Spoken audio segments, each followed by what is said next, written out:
Kilala kang kuripot pagdating sa sarili mo. Pero pag sa ibang tao, napaka-generous mo. Anong nangyari sa'yo, sisi?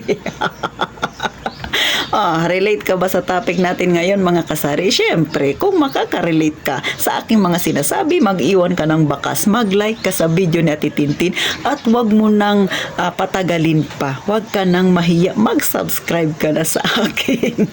At siyempre pa, sa mga dating subscriber, mga kasari, maraming salamat sa patuloy ninyong panonood kay Ate Tintin. Sana wag ninyong iiwan si Ate Tintin sa ere para tuloy-tuloy ang ating pagchichismisan. So, eto na nga, magchismisan tayo, mag-real talk tayo. Dahil ang buhay ngayon ay napakahirap, mahirap kumita. Ang negosyo ngayon na kagaya ng sari-sari store dito sa amin ay napakatumal. Ramdam mo rin ba? Kaya sobrang nagtitipid ako. Sobrang nagkukuripot ako. Sabi nga ng ilan, sa sobrang pagiging kuripot mo, kung bitawan mo raw ang pera na inipon mo, lukot na. Bakit? Nag-iisip ka talaga kung tama bang waldasin mo itong pera na ito sa isang bagay? O di ba? Nagpaplano ka ng maigi bago mo bitawan ang perang pinaghirapan mo. O walang masama doon, ha? Totoo naman 'yun, tama naman 'yun. Kaya lang ang hindi maganda sa iyo, ha, sobrang pagtitipid mo sa sarili mo. Pero pag may kaibigan kang lumalapit, bakit hindi mo mahindian pag nangungutang sa'yo? Bakit pag sinasabihan kang, sisi, sama ka sa amin, ha? Mag-party tayo, o kaya naman ipunta tayo sa ganito, sa ganyan. Pagdating doon, ikaw ang taya. Bakit ka generous, ha? May ganyan ka bang kakilala, kaibigan? O, diba? Nakikita mo na nga, hirap na siya sa buhay niya. Pero pagdating sa mga layaw, ha, siya pa itong nagpapailalim sa paggastos. O, aba, hindi ko sinasabing masama ang gumastos sa mga kaibigan. Wala akong sinasabi. Ang sinasabi ko, ikaw na may pera na pinaghirapan mo ng ilang buwan. O, tapos ihihiramin lang sa'yo ng ganun-ganun lang ng kaibigan mo, hindi naman nagbabayad. O kaya naman, dahil paborito kanilang puntahan, paborito kanilang sabihan ng punta tayo sa ganito, punta tayo sa ganyan, kain tayo sa ganito. Bakit? Kasi ikaw ang laging taya. Bakit hindi ka makahindi? Pag sa sarili mo, tipid na tipid ka, anong nangyayari sa iyo? Alam mo mga kasari, ito kwento ko lang sa inyo.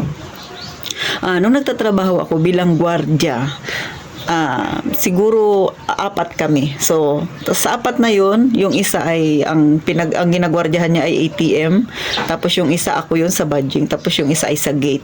So, pagka sweldo na mga kasari, itong nasa ATM na nagbabantay, na kaibigan kong babae, sinasabihan niya ako, "Oy, mag-ano naman tayo? Kumain naman tayo ng ganito, libre ko." So, ako, nagtataka sa kanya, parehas kami ng pasok, parehas kaming ng sinasahod, diba? Tapos ililibre niya kami. Iniisip ko, bakit niya ako ililibre? Siya ay 4 ang anak, ako ay 1. O yung mga kasama ko, mas maalwa ang buhay. Kaya kinausap ko siya, mga kasari. Ito ako yung tao na hindi ko, yung kung kaibigan kita. Mali, sa tingin mo, masama man yung sasabihin ko sa'yo, pero sa tingin ko naman ay ikabubuti mo. Sinasabi ko, sabi ko sa kanya, bakit mo kailangan librehin kami? Pero kinausap ko siya ng 2 lang kami. Sabi ko, alam mo, hindi mo ako kailangan librehin o kahit sino pa man pagkasasahod tayo. Hindi mo kami obligasyon. Bakit? Parehas tayong nagtatrabaho. Parehas tayong minimum lang ang sinasahod. Parehas tayong nandito na nagtatrabaho para sa ating pamilya. Parehas tayong naghihirap. Parehas tayong kailangan ng pera. Bakit mo ililibre kaming kaparehas mo rin ang sinasahod? Yun ang sinabi ko sa kanya. Sabi ko, kung gusto mong kumain ka. Huwag mo kaming ilibre. Kasi may pera din naman kami dahil parehas mo, sumahod din kami.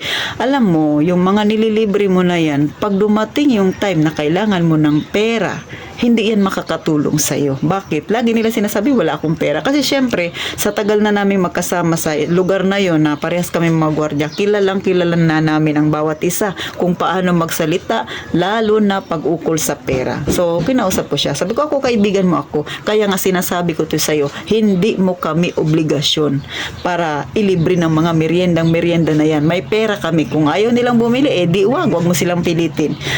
Okay lang sana kung magmimerienda kami, syempre share, okay yun. Pero yung isi-shoulder mo yung lahat para lang ipakita sa kanila na mabuti kang tao, mali yun. Bakit? Pag nagkasakit ka, tutulong ba yung mga yan sa gastusin sa ospital? Pag nangailangan ka ng pera, ng emergency, malalapitan mo kaya yung mga tao na yan na palagi mong nililibre na sinasabi mong kaibigan sila? Yan ang aking sinabi sa kanya, mga kasari. Kasi hindi ako yung kaibigan na sinusukat yung pagiging magkaibigan dahil lang sa nilibre mo ako, may pera ka, hindi. Hanggat maaari, tinuturuan ko siya na magtipid. Kasi nga, nakikita ko sa kanya, kunwari, sa sahod kami ng ganitong araw, 1 linggo lang ang makalipas, wala na naman siyang pera, nangungutang na naman siya, at mas marami pa siyang utang kaysa sa akin. Kasi sinabi ko sa kanya, huwag mo kaming problemahin kung hindi kami bumili ng merienda. Huwag mo kaming obligahin dahil hindi mo obligasyon na ilibre talaga kami. Kasi nangyayari, inobligan niya, merienda naman tayo. Walang masama, magmerienda. Ang kaso minsan, sobra-sobra. At saka, hindi lang ilang beses niyang ginawa yun. Palagi yan tuwing sasahod kami. So, syempre, hindi bababa ng 300 ang ginagastos niya kada merienda. Magkano lang naman ang kinikita naming gwardiya? 12 oras kaming magtayo. Tapos, isang librihan niya lang yung isang araw niyang sinahod. So, ganun ako sa mga kaibigan, mga kasari. Kilala ako ng mga kaibigan ko na hindi ako mahilig magpalibre. Bakit? Hindi rin ako mahilig manlibre. Kasi, bago ko ginagawa yung isang bagay, iniisip ko muna kung sa akin ba gawin ito, maganda kaya.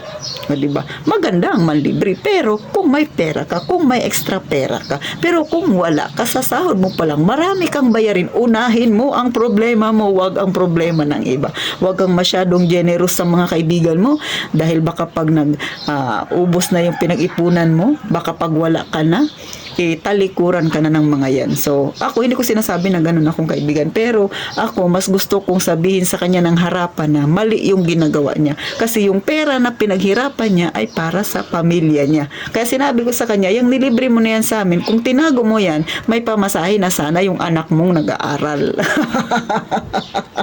So, alam niyo mga kasari, nagising siya dun sa aking sinabi na yon. Ako lang daw ang kaibigang nagsabi sa kanya ng ganun. Hanggang sa umalis na lang ako, hindi niya ako makalimutan. Kasi gusto kong itanim sa kanya na, sa isip niya na, hindi masama ang maging mabuting kaibigan or magpaka-generous tayo sa pamamagitan ng pamamaraan mong ganun. Yun yung nalalaman mo.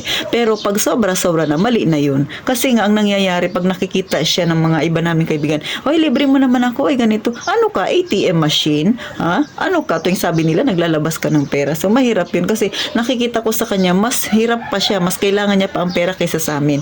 Kaya sabi ko sa kanya, yung ganyang klase, ipunin mo. Huwag kang padadala sa mga sinasabi ng mga tao. Ano ngayon kung sabihin kanilang kuripot? Ano ngayon kung madamot ka?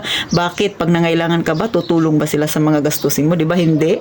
So, mga kasari wala akong sinasabi na masama ang tumanggi na mag-outing kayo, mag-party kayo, wala. Ang sa akin lang, bago mo gawin ang isang bagay, siguraduhin mo muna na yung perang gagamitin mo ay hindi galing sa inipon mo. Siguraduhin mo muna na hindi mo talaga kailangan ang pera na yon. May extra pera ka para doon. Dahil kung kukunin mo yon galing doon sa ipon mo, masyado mong tinitipid ang sarili mo, pero pagdating sa ibang tao, masyado kang generous, mali yun, mga kasari. Pero nasa sa inyo yan, iiwan ko yan sa inyo. Kung kayo ay ganyan, kung kayo ay nakaka-relate, sana ay magising kayo. Lalo na ngayon, ramdam na ramdam ko talaga ang katumalan sa aking munting tindahan. Kaya si Ate Tintin, lagi kong sinasabi mga kasari, hindi nasusukat ang pagiging magkaibigan sa pera. So, paano hanggang dito na lang mga kasari? Gaya nga ng palaging sinasabi ni Ate Tintin, mag-iingat tayong palagi mga kasari.